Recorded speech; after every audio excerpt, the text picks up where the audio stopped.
22শে মে অর্থাৎ গত বুধবার 2011 থেকে 2024 সাল পর্যন্ত প্রায় 5 লক্ষ ওবিসি সংরক্ষণ শংসাপত্র বাতিলের রায় ঘোষণা করে কলকাতা হাইকোর্ট। আর তারপরই এই নিয়ে রীতিমতো হইচই পড়ে যায়। তবে এরই মধ্যে অনেকে রয়েছেন যোগ্য দাবিদার, তাদের পাশে দাঁড়াতে এগিয়ে এসেছে বিজেপি ওবিসি মোর্চা। বৃহস্পতিবার সাংবাদিক সম্মেলন করে এই ঘোষণা করে বিজেপি কোচবিহার জেলা ওবিসি মোর্চার সভাপতি সুব্রত কর। এছাড়াও সাংবাদিক সম্মেলনে উপস্থিত ছিলেন কোচবিহার জেলা বিজেপির সাধারণ সম্পাদক বিরাজ বোস, বিজেপি জেলা সহসভাপতি শিখা বসাক প্রমুখ।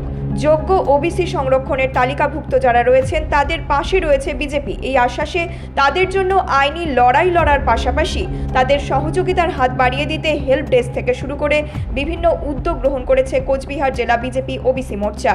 আজকে আমাদের সাংবাদিক সম্মেলনে এই বিষয়ে ডাকা হয়েছে। আপনারা সকলে অবগত আছেন যে গতকাল কলকাতা মহামান্য হাইকোর্ট এটি রায় দিয়েছেন যে 2010-এর পরের থেকে যতগুলো আমাদের ওবিসি শংসাপত্র দেওয়া হয়েছে সবগুলোই হচ্ছে আইন বহির্ভূত এবং সংবিধান বিরোধী, সংবিধানের মূল পরিকাঠামোর পরিপন্থী। এই সরকারের আমলে আপনারা দেখতে পাচ্ছেন সমস্ত বিষয়ে এরা হচ্ছে তুগলকি সিদ্ধান্ত নেয়। সংবিধানকে তাকে তুলে রেখে নিজেদের মতন নিজেদের স্বার্থসিদ্ধির জন্য এবং নিজেদের যে ভোট ব্যাংক সেটাকে কনসলিডেট করার জন্য এরা হচ্ছে সংবিধানকে তোয়াক্কা না করে, সংবিধানের সিদ্ধান্তকে না মেনে, সংবিধানকে অবমাননা করে তাদের নিজস্ব সিদ্ধান্তগুলি কার্যকর করে। আপনারা দেখেছেন এসএসসিতে যেটা হয়েছে, 26,000 শিক্ষকের চাকরি গিয়েছে। গতকাল 5 লক্ষ লোকের, গরিব লোকের, অনগ্রসর সম্প্রদায়ের শংসাপত্র বাতিল হয়েছে। এই বিষয়ে আমরা সাংবাদিক সম্মেলনে এখানে উপস্থিত হয়েছি। আমরা এটা আমাদের বহুদিনের দাবি ছিল। গত ডিসেম্বর মাসে 28 এবং 29 তারিখ আমরা 48 ঘন্টা লাগাতার ধর্নায় বসেছিলাম। এই ওবিসি ক্যাটাগরি এ যেটা হচ্ছে সম্পূর্ণভাবে সংবিধান বিরোধী, সংবিধানের মূল পরিকাঠামোর পরিপন্থী, সেই বিষয়ে আমাদের আন্দোলন ছিল।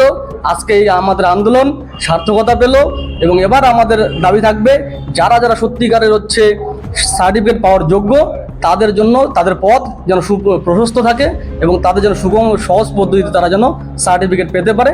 সেই বিষয়ে আমাদের ভারতীয় জনতা পার্টির ওবিসি মোর্চা তৎসহ মূল সংগঠন আগামী দিনে সকল ওবিসি সম্প্রদায়ের পাশে থাকবে এবং এই সরকারের যে সংবিধান বিরোধী নীতি তার বিরুদ্ধে আমাদের আন্দোলন চলতে থাকবে। হ্যাঁ, আমরা প্রথমে বলে যাচ্ছি যারা যোগ্য, যারা পাওয়ার যোগ্য তাদের সঙ্গে আমাদের কোনো বিরোধ নেই।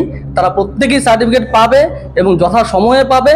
কিন্তু এই সরকার থাকলে পরে এই সরকারের যা নীতি, এই সরকার শুধুমাত্র ভোট ব্যাংকের দিকে তাকিয়ে রাজনীতি করে।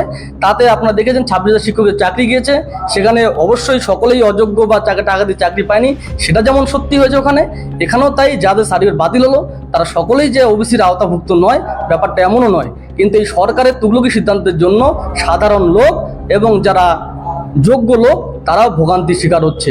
আমরা এর বিরুদ্ধে প্রতিবাদে আমরা থাকবে এবং তাদের সমস্ত ধরনের সহযোগিতা, আইনি সহায়তা যা যা প্রয়োজন হয় ভারতীয় জনতা পার্টি তৎসহ ভারতীয় ওবিসি মোর্চা তাদের সঙ্গে আছে সবসময়। তৃণমূলের দেখুন এটা করেছে বামফ্রন্ট আমল থেকে শুরু করে টিএমসি আমলে।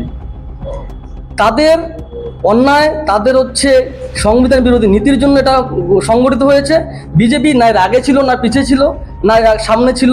কিন্তু বিজেপিকে দোষ দেওয়ার টিএমসির এখন যখন দেওয়ালে পিঠ থেকে গেছে, সামনে কাউকে একটা দোষ দিতে হবে, সেটা বিজেপিকে দোষ দিচ্ছে। সাধারণ মানুষ জেনে গেছে যে তুগলককে এবং কার বদান্যতায়, কার অনুপ্রেরণায় এই কাজগুলো হয়েছে। যে আমরা হেল্প করব কিভাবে, আমাদের অলরেডি আমাদের রাজ্য স্তর থেকে জেলা স্তরে আলোচনা হয়ে গেছে। আমরা মণ্ডলে আমাদের যে নেতৃত্ব আছে তাদেরকে ডেটাবেস সংগ্রহ করতে বলা হয়েছে, যারা এর আওতায় পড়ছে, বাতিল হচ্ছে 2010-এর পরের থেকে। সেই ডেটাবেসগুলো নিয়ে আমাদের যে ল সেল, লিগাল সেল আছে তার সঙ্গে বসে আমরা পরবর্তী সিদ্ধান্ত তাদের কীভাবে হেল্প করা যায় আমরা সেটা করছি। হ্যাঁ, যারা আমাদের মণ্ডল নেতৃত্ব আছে তারা গ্রামে গ্রামে যোগাযোগ করছে। আমরা মোটামুটি ক্যাটাগরিগুলি বুঝতে পারি যে এই বয়সের ছেলেমেয়েরা এই সময়টাতে করেছে, তাদের সঙ্গে যোগাযোগ করে যারা এই মুহূর্তে ডিপ্রাইভ, যারা হচ্ছে প্রতারিত, যারা এই সরকারের তুগলক সরকারের বদান্যতায় ক্ষতিগ্রস্ত, তাদের সঙ্গে যোগাযোগ করে তাদের সার্টিফিকেটগুলোর কী করা যায়, তাদের ভেরিফিকেশন আমরা কীভাবে করতে পারি, তাদের আইনি সহায়তা আমরা দিব। Bureau report, news metro.